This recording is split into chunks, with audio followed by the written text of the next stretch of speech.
All right, so in the Israel versus Hamas situation, which, I've been lectured a little bit, that foreign policy is domestic policy, right? Okay, that's something Tulsi Gabbard said when she was campaigning. No, it's actually not. The more I've, and I may have said, yeah, that's really smart. It's sharp, good stuff. No, it's really not. See, worrying about what Israel and Hamas are doing is not America first. Remember when um, Tulsi Gabbard called out Donald Trump smartly and said that you're Saudi Arabia's bitch? Remember that? I typically don't say bad words on television, but there you go. She was right. She was right. Being Saudi Arabia's B, I said it once. I'm not going to say it again, but you know what I'm talking about. That's not America first, and she was right. Well, guess what? Being Israel's B or being Hamas's B is not America first. My point to all the Libertarians, okay, is that, oh, well, we really need to be engaged in foreign policy. Why? Look, they're not attacking the United States. So the issue comes down to, who do we support? Who's right and who's wrong? Well, a lot of stuff in the Middle East tends to go on and on and on and on, and it never ends, right? Okay, so let me address the elephant in the room, and that happens to be Christianity.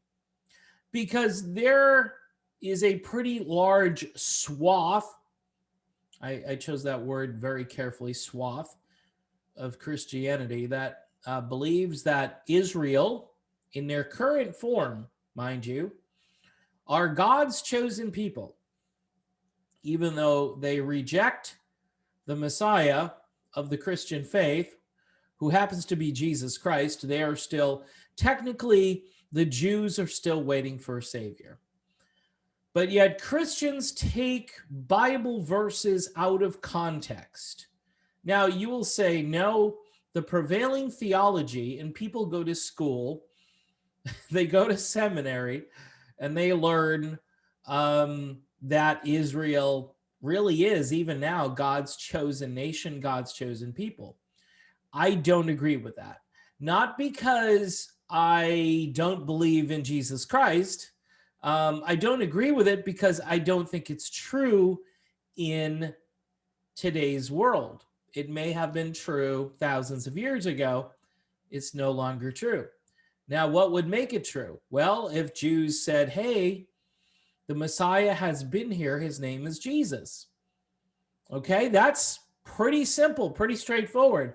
Again, it doesn't take a rocket scientist to figure it out. No pun intended when it comes to the rockets that are being fired off. Now, let me address that since I have a little kind of tangent here. So Hamas, they shoot up all these rockets and the Iron Dome takes them out. Sounds like Israel has got this, right?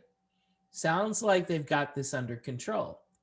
But everybody's like hanging on every word, whether it's Biden, whether it's the news media, whether it's a libertarian commentator, whoever it is, everybody's hanging on their words thinking, okay, what brilliant thing are they going to say about Hamas or about Israel?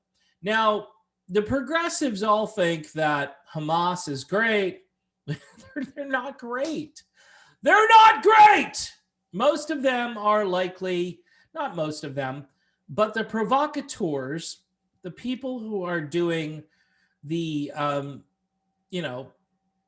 what's the word I'm looking for? The agitation. They're doing the agitating. Those people are likely terrorists. All right. Now you could say, well, Israel, they're terrorists too, because they're doing things to the Palestinians and it's an open air camp and so forth. I've heard that. And there's evidence that there's some bad treatment going on there. But there are a lot of Palestinians and Jews that live side by side, and they seem to be okay. I don't know. This is one of those situations where being a libertarian means you do this. All right. Now, does it mean that you don't care, that you don't necessarily pick a side? You look at maybe Israel as being the kind of mean, oppressive overlord to some degree. Are you prepared to do what to Israel? You want to go over there and like start a war with Israel? Okay. But then you've got Hamas, who, again, was declared a terrorist organization by the United States deep state. Is that true? Is it not true? I think there's some truth in it. Maybe it's not as bad as they make it out to be, but I'm of the inclination being more liberty minded. By the way, if you're an America first kind of person, America first, right? You're thinking, how does this have to do with us?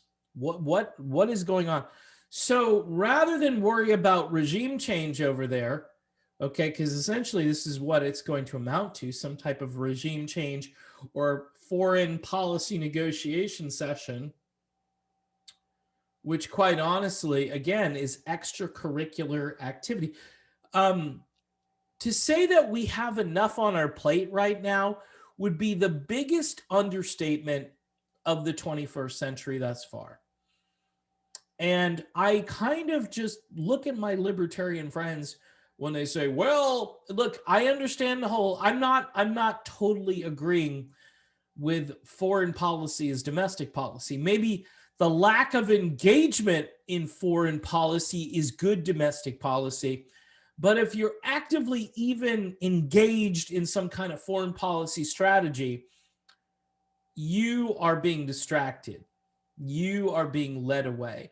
And we've seen this movie over and over again. When a crisis rears its ugly head, when we're trying to wrestle with, I don't know, things like voter integrity, things like a wide open southern border. I know that's not a big one for the libertarians, but it's a thing. Just ask the ranchers and the property owners on the southern border. It would be nice to have some kind of security. It shouldn't matter where you live in the United States. You should know that your government is trying to protect your property and trying to uphold the idea of a sovereign nation.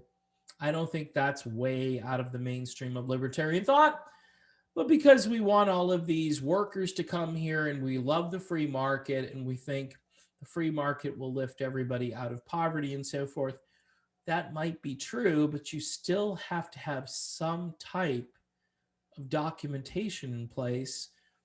I mean, everybody was so worried about COVID, right? So we're just letting COVID walk over the border? See, this is where libertarians become silly and dogmatic, and they're not a serious people. Bill Maher talked about this on a show a few weeks ago, that we've become not a very serious people. And I'm a libertarian in heart. I believe in free markets. I believe in less government. I believe in the First Amendment, the Second Amendment, which means I believe that it's my body and my choice. That's another thing we can be talking about right now. I believe in the freedom to worship, right? I mean, that's in there. I know there are a lot of libertarian atheists who just think, you know, the sky god is here and they just mock it like it's some stupid thing. But yet you've got like pastors in Canada who are showing more gumption, who are showing more passion for freedom than most Americans are, most American pastors and most American so-called libertarian type people. So let's get back and just wrap up on Israel and Hamas. So here's my position. Israel is not the chosen people. There's no scriptural, I mean, you can quote it, but we're talking about the Israel of yesterday. We're not talking about the Israel today. Number two, God is no respecter of persons. So it doesn't matter. It really doesn't matter who's saying what. They have to kind of prove who they are, and thus they haven't proven it. Now, set aside the religious argument. Some people think the religious argument is the most ridiculous thing, and they just discount it and think it's the goofiest. And because if you're an atheist, you're not enlightened to the idea that maybe God has a hand in some of this stuff. Maybe he doesn't. Maybe he's let go of the wheel. That's a lot of Christians have come to that conclusion anyway. So for all you atheists, if you think God is intervening, maybe God has just said, forget it. These people are reprobates. They're beyond repair. So let's look at it from a geopolitical standpoint. I don't really care what's going on over there.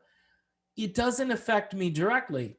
It does affect me, I guess, when the government is dumping money into something, but they're dumping money into so many other things where people are silent, all right?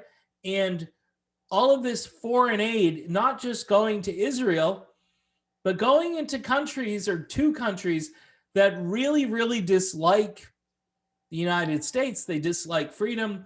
They dislike our form of government. I don't know. Prioritize maybe? Take a look at reality before you worry and go, oh, I'm just going to shoot my mouth off about foreign policy because foreign policy is domestic policy. Yeah. In this case, it's actually not. The only portion of this would be in the funding, which no matter who the president of the United States and our government seems to be, that money goes to Israel and it goes to places, and we don't have a say. Now, should we have a say? Of course we should have a say. That's why you need to start at the ground up. I don't care if it's dog catcher. I don't care if it's town council, school board. You're going at this the wrong way. You're just shooting your mouth off, looking for solutions to problems, or making these grandiose statements on Twitter or wherever, trying to show that, you know, you've got this figured out. Well, you don't. You don't have it figured out. Worry about, look, libertarianism is about decentralization. It's not about reaching out and doing this sort of global. You need to be informed on what's happening, because if you're asked a question, you need to be able to answer it. But you need to say, look, I don't know if this is America's thing. I don't know if America needs to get involved in this. That would be step number one. And then you could say, look, I don't think we should be spending money. You know, the argument from the neocons would be, well, you know, Israel, they are the only sort of stable first world country in the region, and we should ally with them. No. How's that for an answer? No, we've done this enough. It's not getting us anywhere. We're bankrupting our country, even though we're creating inflation. We'll say that because that's a way better way of looking at it, because we're not bankrupting because we continue to print money. So what we're doing is devaluing the currency. Every time we get involved in a foreign intervention, we are devaluing the currency. So first of all, number one, get off your ass and start to do something locally. All right. Do something, whether it's join your local chapter of the Tea Party Patriots or the Libertarian Party. But like, I did a little research in my own area and found out that my Libertarian Party has no interest in issues pertaining to health, pertaining to my body, my choice, medical sort of freedom. They don't really care. Those aren't the issues they care about. They would rather talk about why or why not statues should get ripped down. And I agree with their stance, but this is these are the priorities we have when we have living, breathing issues that we need to address right now. This is why the so-called constitutional conservatives, the America First movement, is rolling right over libertarians. And libertarians, they just hear a name and they go, oh, Ben Shapiro. oh, Stephen Bannon. They just hear those names and they go, pfft. And those guys are destroying you. They're destroying you every single day because you don't have the same presence and you don't have the same arguments and you don't know how to articulate and you don't know how to prioritize. So please stop. Please stop with your pontificating. Get busy in your local community. Be a precinct captain. Run for office. Or support somebody who's running for office who is libertarian minded. They don't even have to be an actual libertarian. They can be a Republican. They can be an independent. They need to at least be something you can work with, something that you can say, okay, this guy is definitely liberty minded. He's on our side. I don't agree with everything he says and does, or he or she says, okay? But the bottom line is we've got to move the ball down the field. And if you're a purity tester, good luck with that, because it doesn't work no matter what you believe. If you're a progressive and you're looking for purity, this is why they ended up voting for Joe Biden, and their whole idea was to push him in their direction. And I think they've kind of succeeded here and there, although Jimmy Dore would say not, but it appears that they're succeeding because they're shutting everything down, just like I kind of thought that they would. See, I mean, I didn't love Trump, but I know Trump is better than Biden. See, if you had a Trump, then you argue libertarianism to the Trump people, and the Trump people will listen. All right. They'll definitely give you a hearing. People on the left, no, they're not going to, they're gone. They're gone. So that's my video.